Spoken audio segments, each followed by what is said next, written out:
What is up, guys? Wrestling Premiere is here. Honestly, looking back, this was probably a good choice in hindsight.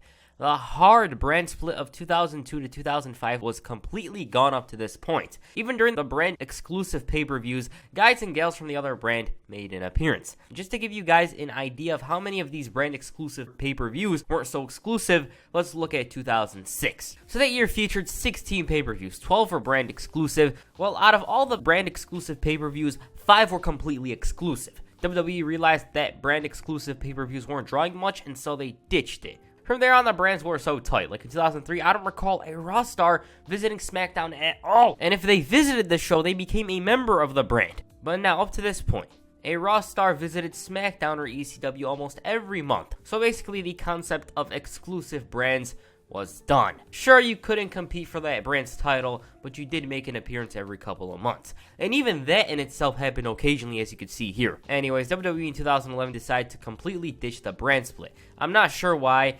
I feel like they saw the brand split as a failure. Despite this, WWE kept both World Championships and titles for their respective shows. Like the Intercontinental Championship was mostly on SmackDown, and it didn't mean the title was exclusive to the show, but it felt like it was at the same time. Also, Raw was no longer called just Raw, it was Raw Super Show. SmackDown stars could appear on Raw, but not vice versa. That's the weird part. For some reason, Raw stars weren't appearing. They weren't wrestling on SmackDown that much. Like, you could notice SmackDown's presence on Mondays, but you don't feel Raw's on Friday. Like, R-Truth might appear, The Miz, hell, even CM Punk. For the most part, SmackDown was its own show with 1 or 2 guests every week, basically. It took them several months for that to change, and that's a gripe I had with it back then. Like, why couldn't we see John Cena and CM Punk on a weekly basis like those Attitude Era episodes, huh? Despite this, I have to say SmackDown 2011 all the way up to WrestleMania 28 was awesome. Anyways, in these videos, I just cover what happened that week in WWE, nothing special. Okay, first up, we're going to cover the August 29, 2011 edition of Raw and how the show became not so exclusive anymore. Okay, so the show kicked off with Triple H, the new COO of the company, walked down to the ring. At this point, Triple H was semi-retired. He was basically done, but whenever he felt like it, he was back in there. This time, he was here to announce the brand thing. Now, you know, Triple H in a suit for 10 years, like, it's been nearly 10 years, it's just so bizarre to me. It doesn't feel long ago that he was a full-time star, wrestling on Raw and SmackDown every week. Yeah, it's weird to see. This is so long ago, yet it feels so recent. And I said it once, I say it 1,000 times, but time certainly does fly. Triple H announced a new brand initiative, and he called Raw Super Show, which means stars on SmackDown can visit the red brand. Then he shifted his focus to the liar Kevin Nash, you know, the text thing. He received a text message from Triple H that he said stick it to the winner of the main event at SummerSlam, and the game denied doing this himself and instead called out Kevin Nash. But it wasn't he who came out, it was CM Punk. Now, at this point, Punk's momentum wasn't halted. Sure, he lost the title, but it was still the hottest star in the entire company. Punk labeled Triple H's performance as Oscar caliber, and he called out Triple H on his lying, and he just wanted him to man up and admit that he's been in on it with Big Daddy Cool. Right after this, Kevin Nash interrupted, and he admitted that he lied about the car accident, but he had to in order to get the job done. He claimed this was done for Triple H, and he asked Triple H, like, what kind of a man are you? The game responds saying that he's the kind of guy that doesn't expect his best friend, one of his best friends, to lie. Now, Triple H couldn't trust Nash. He wasn't reliable anymore, so he asked him to leave and never come back. Nash, though, claimed he only lied about the accident, but not the text. He then revealed that he was signed to a very lucrative contract. He asked Triple H if he wants to fire him in front of these people, and on top of that, if he does that, he's gonna get paid at home doing nothing. Alright, this one got a laugh out of me. Nash, he just loves the green. He says it in a bunch of his interviews, and it's well known. Triple H told him that the lying stops now, and Punk began to regurgitate. He stated that the Clique was reuniting before saying that the audience clicks on their remote every time Nash appears on screen. And not only that, every step Nash takes, click, click, click. Damn. He didn't even give Nash time to breathe or time to respond. He responded to this asking Triple H to book him in a match that he, CM Punk, thinks he wants. Punk obliged, citing Night of Champions as the venue, and not only that, Nash is the champion of ass-kissing, so it all works out. Punk began delivering verbal right hooks, mentioning Stephanie and asking Triple H if he wears the panties in the family. And the entire time, he just had this smirk on his face like, yeah, I went there. Very pissed off, Triple H booked the match for Night of Champions, and he offered 2 words for both of them before leaving. Now, looking at this entire fiasco, you can't help but think, what if? What if it was Kevin Nash that faced CM Punk? I don't think people were expecting it to be like some kind of classic match or anything, but what if continued CM Punk's momentum? So there's that. Okay, the first match was between Randy Orton and Dolph Ziggler, Smackdown versus Raw. Now, for context, Randy Orton was probably in his absolute peak in ring. He was motivated and nothing was stopping him. As for Dolph Ziggler, he was Mr. Work Rate. Fans on the internet were raving for Dolph, and they really thought he was going to be a mainstay in the main event scene.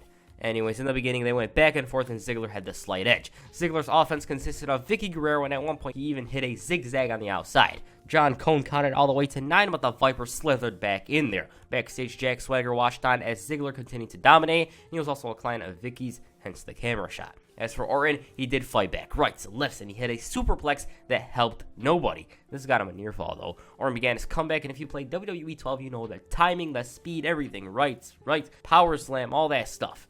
This got him a near fall once again. Ziggler bounced back by bouncing Orton with a famouser. The world champion, though, catapulted Dolph into the turnbuckle before hitting a gut wrench of sorts. 1, 2, nope. Vicky screaming, the fans loudly chanted RKO, and Orton was looking for a punt instead, but he ran straight into a super kick. 1, 2 Orton kicks out. Once both men got up, Ziggler attempted the zigzag but found himself in Dream Street as Orton connected with a second rope DDT, and it was time. RKO time, but it was not to be as Ziggler locked in the sleeper. Orton pushed him away before throwing him right onto the mat. Once Ziggler got up, half a second later, he was on the receiving end of an RKO. 1, 2, 3. Damn, that was a fun match. You could hear from my voice. I really enjoyed it. Ziggler in 2011 was so damn reliable. He could give you a great match from out of nowhere, especially during the end of the year. As for Orton, motivated as hell, he kept up with the elusive show-off, and it was a great contrasting difference from a slow, methodical paced match. For this one, 3.25 stars for me.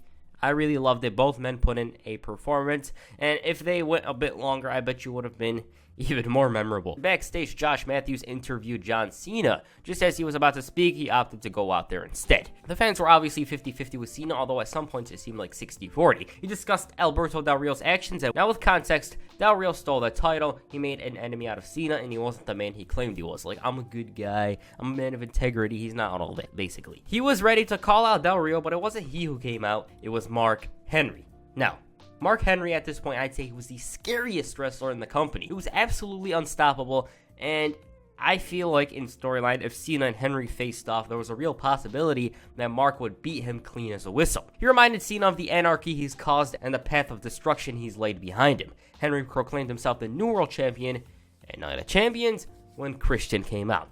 Once again, context. Captain Charisma was finally a main eventer in WWE. Sure, he was losing, but it was so good to see him in the upper card of WWE. The reason why he was out here was because he wanted to call out John Cena. He said that he hates people that come out here and whine and moan for something that they want. Excuse me? Cena responded making jokes about Christian's tan, and he made fun of Henry. The former champ said that if they want some, they should get some. Christian was ready to jump Cena, but then Sheamus ran down there and made the save. The heels were ready to go at it, but then Christian walked away. Henry then opted to follow along. Meanwhile, John Laurinaitis was enjoying what he was watching, so he booked both teams in a tag team match. Triple H, though, walked in and informed Big Johnny that he's already booked that match, and he still answers to him. Man, why was he so rude? Well, because Laurinaitis had a hand in the Nash thing, I believe, and because he was a puppet of Vince's previously. The next match was between CM Punk and The Miz, who are clearly best friends. The Miz believed that Punk's worse than Cena in making jokes before informing the voice of the voiceless that he's looking at the most must-see champion of all time.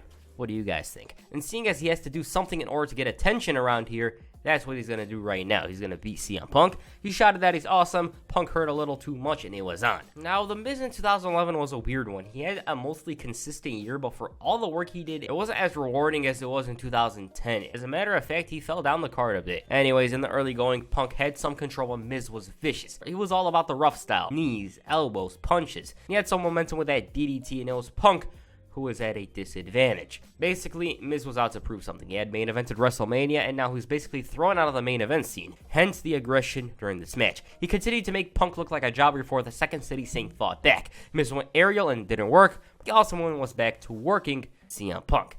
Every time Punk fought back, Miz bounced him off the mat every single time. Now, for wrestling estimated possession, or in wrestling terms, offense, Miz was probably 70-30. He was basically 2011 Barcelona. Punk, though, began his comeback with a dropkick, the knee, and the springboard clothesline. He tried the GTS, but Miz countered, and this led to Punk performing a backbreaker. He then went up to the top rope where Miz met him. Punk pushed him away and hit the Macho Man's flying elbow. Now, it was go to sleep time. Just as Punk lifted Miz to his shoulders, R-Truth interfered to cost the damn DQ. Such a shame. I thought it was a decent match, though. Punk fought back, and Nash came out of nowhere. He stormed down to the ring. Miz, though, was there to ambush Punk, and it was a 3-on-1 disadvantage. Nash hit that jackknife and posed atop a fallen CM Punk. Yes, I enjoyed the match. Punk worked somewhat as an underdog. Miz in control wasn't the greatest thing in the world, but it wasn't bad either.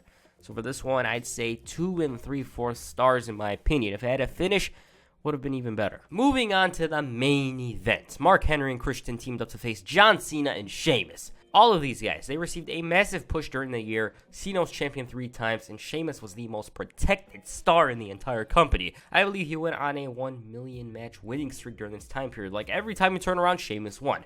Next moment, Sheamus wins. He was unstoppable inside the ring. No one could beat him, and even if they did, they had to cheat to win. Also, can I mention the fact that I really wanted a Cena and Christian feud in 2011? Anyways, the bell rings. Christian started off this match with a bang by slapping the hell out of Sheamus. He responded the only way he did, and it was always funny to see Christian run away from Sheamus like a chicken during this time period. He then opted to tag in Henry. Sheamus delivered some mean blows to the back, but the world's strongest man was there with a clothesline. He then tagged in Captain Charisma, and he tried to wear down Sheamus, targeting the abdomen, the taped-up abdomen. Henry and Christian took turns in isolating the Celtic Warrior, and it wasn't until Christian attempted an aerial move that Sheamus finally fought back. He then made the tag, and a fresh John Cena entered the match. Shoulder tackles, duck, slam, 5-knuckle shuffle. He showed off some of his agility, and he was unstoppable. He even locked Christian in the STF, but Henry asserted his dominance. Well, not for long. In the ring, Christian hit the spear. 1, 2, Cena kicks out. He tried going for the kill switch, but Cena shoved him right into Sheamus, who proceeded to basically kill Christian with the bro kick. Cena hit the AA. 1, 2, 3. There it is. Backstage, Triple H invited CM Punk into his office to inform him that his match with Nash has been canceled. Instead, CM Punk's facing him at Night of Champions. Cena and Sheamus celebrated as Raw went off the air. Now, looking back, Raw was so damn easy to watch. Even if there was a boring part of the show, it didn't last long. These episodes flew by so quickly, and this one did too. And by the way, these weren't the only segments on the show. The other stuff was mostly filler. I didn't add it in on purpose. From what I watched for this video, not bad. This show was pretty good. The main event was short, but from what I seen, decent. So for that, 2 1/4 stars. Moving on to Smackdown. FYI, this was a Super Smackdown episode, meaning the big guys from Raw were visiting. Christian and Orton inside the steel cage was set for the main event. The contract signing for the Triple H and CM Punk match at Night of Champions. And it was live, so there's that. Also, that show opening was trashed at the time. I remember hearing everyone despised it because it didn't really fit a wrestling show. You know, do you know your enemy? I mean, they had the other song on the show called Hangman, and I feel like it would have suited the show to a T. Okay, the first match was between John Cena and Wade Barrett. At this point, Barrett was a pretty hot commodity. Despite the burial, there was big plans in store for the bare-knuckle brawler that unfortunately never came to fruition. Oh, and there's Booker T. Before the match, Cena discussed this special occasion, and he spoke about Alberto Del Rio, who for some reason didn't even appear on Raw or this episode. So Ricardo Rodriguez came on and did the talking. He believed that Cena was privileged to be in the ring with Alberto Del Rio. He continued shouting his name before Cena shut him up. Cena, he wanted to deliver a gift to Del Rio, and he gave it to Rodriguez. What was it? A right hand. Michael Cole called Cena a bully, and out came Wade Barrett. He asked him to beat on Rodriguez again to just show how tough he is. Cena opted to beat Tony Chimo, which basically frightened him. Barrett mentioned the events of previously, and he was confident that he was going to make Cena look like his personal slave once again. Cena continued to use sarcasm before telling Barrett that he owes him some payback from last year, as if that wasn't enough. Anyways, after the commercial break, the bell rang. Cena went straight at it right out of the gate. He was the aggressor. Barrett relied on cheap shots, yet power moves such as the sidewalk slam. Cena did make the comeback, though. He hit the 5-knuckle shuffle, AA, and that's it. For a match that was hyped on Raw, it didn't even last long. The damn segment beforehand lasted much longer, and I don't even know what the hell I should rate this one. 1 3/4 out of 5. It lasted like 3 minutes. And it didn't do no favors, really. At least that's what I saw. For a match that was so damn hyped, they should have gone longer. But whatever, I don't even care, to be honest. Like, this episode, when I watched it back then, this wasn't my main priority. My main priority was the main event and the Triple H and CM Punk contract signing. Backstage, Mark Henry informed Christian and Randy Orton that they'll be a candidate for the Hall of Pain if they win. What the hell? I called him Josh Matthews. Matt Stryker asked him about being inside a steel cage, and Henry's response got me. That's the dumbest question ever asked. He believed that either way, Orton wins. Christian wins, they lose, because they're going to have to face him at Night of Champions. The next match was between Cara and Daniel Bryan. Now, I already spoke about Cara in this video, so check it out if you're interested. As for Daniel Bryan, he was the biggest loser. Despite holding the valuable briefcase, Bryan was just a guy that raised his arm in the air. He showed some character occasionally, but the biggest asset he had at this point was his in-ring skills. In the early going, Cara did some good lucha things. Bryan tried to keep up with him, and he delivered a mean kick before going for the suicide dive, which I personally believe wasn't the worst move during this time period. Nowadays, I hate that damn move. In the ring, Bryan delivered a flurry of kicks. Michael Cole on commentaries discussing the cancellation of Bryan's YouTube channel. Booker T's reaction was once again hilarious. From what I understand, his YouTube channel's been canceled. And Cole attributed this to Bryan running out of submission holds to cover. By the way, we only got 2 videos on there. Bryan got the surfboard on Cara before opting for the guillotine. Cara fought back and teased an aerial move before actually executing it. Booker T discussed the Fave 5 once again. Bryan went for the backflip, and both men ran into a crossbody. Once both men recovered, they went back and forth. Bryan was delivering some vicious kicks, and Cara relied on defense before hitting a modified version of the Olympic Slam. At least that's what it looked like to me. Cara then hit 2 moonsaults to win the match. Afterwards, Cara shook Bryan's hand. Booker praised his character and values, as you can see here. That right there, man, that shows me a whole lot about Cara right there. When he kicked the hell out of Bryan. That's what. That shows me a lot about Cara. What the hell? Damn, this was fun. I give it 3 stars. Yeah. Later that night, Triple H and CM Punk prepared to sign the contract for their impending match at Night of Champions. Michael Cole called out Teddy Long's ass-kissing for the CEO because he introduced him like Triple H with so much enthusiasm.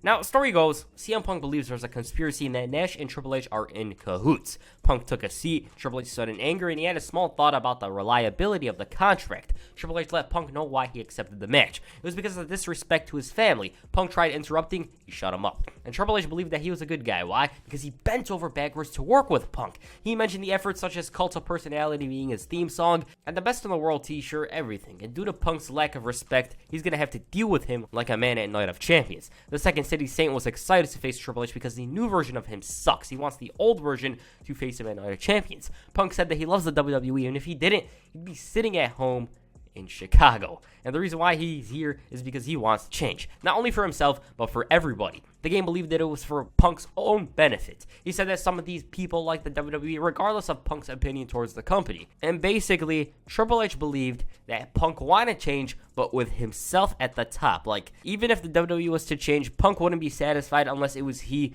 who was at top. He also said that Punk didn't have the balls to admit what he wanted straight up and get what he wanted, so he had to walk out of the company to do it. Punk admitted that he's doing this for himself, and right now he's a fan of the company, but he knows that it can be better. He knows that he could make it fun again, and he even called Triple H a carbon copy of Vince, and he mentioned the hiring of his old buddies in order to keep his hands clean, because the text message thing. Punk then signed. He asked Triple H not to fine or suspend him if he kicks his ass. As for the game, he said that he respects Vince McMahon for his efforts in the industry. Unlike Vince McMahon, he's not going to take an ass kicking because it's good for business, because this is personal. Triple H then told Punk he's going to kick his skinny, fat ass, and Kevin Nash made his way out to the ring. From there, it erupted. Nash and Punk went at it. Triple H tried playing peacekeeper, but he failed. Nash booted Punk, and Triple H was shoved to the ground, and he was made to look like a little kid in this situation. Damn, it was so volatile. You just couldn't wait for that matchup and Night of Champions. That's a story for another day. We'll eventually get to it, hopefully. And the main event. Randy Orton defends the World Heavyweight Championship against Christian inside a steel cage. Just to note, this was the final match in their series. They did compete afterwards, but those matches were a part of the feud.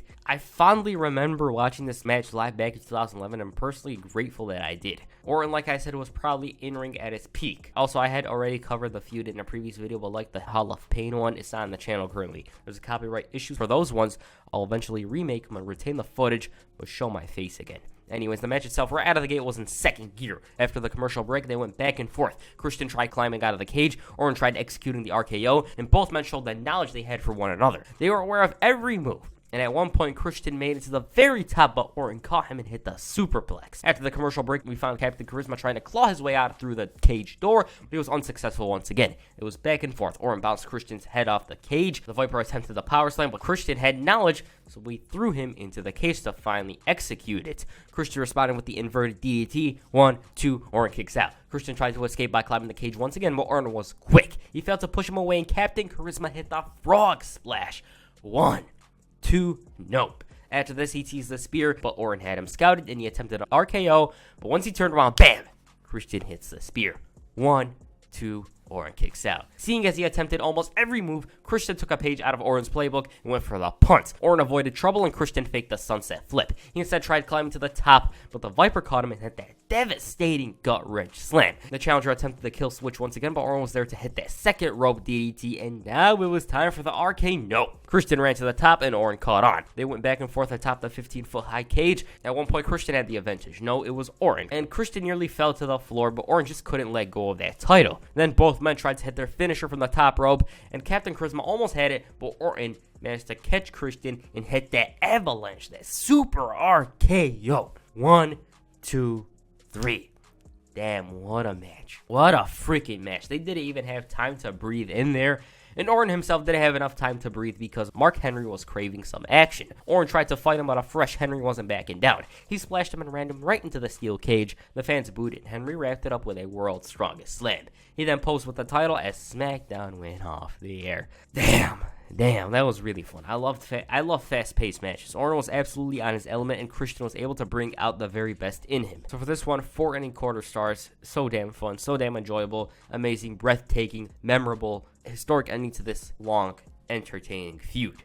So yeah, that's what I think. And that's the week WWE ended the brand split. Yeah, some stuff did happen there. Like, the main events were cool as hell.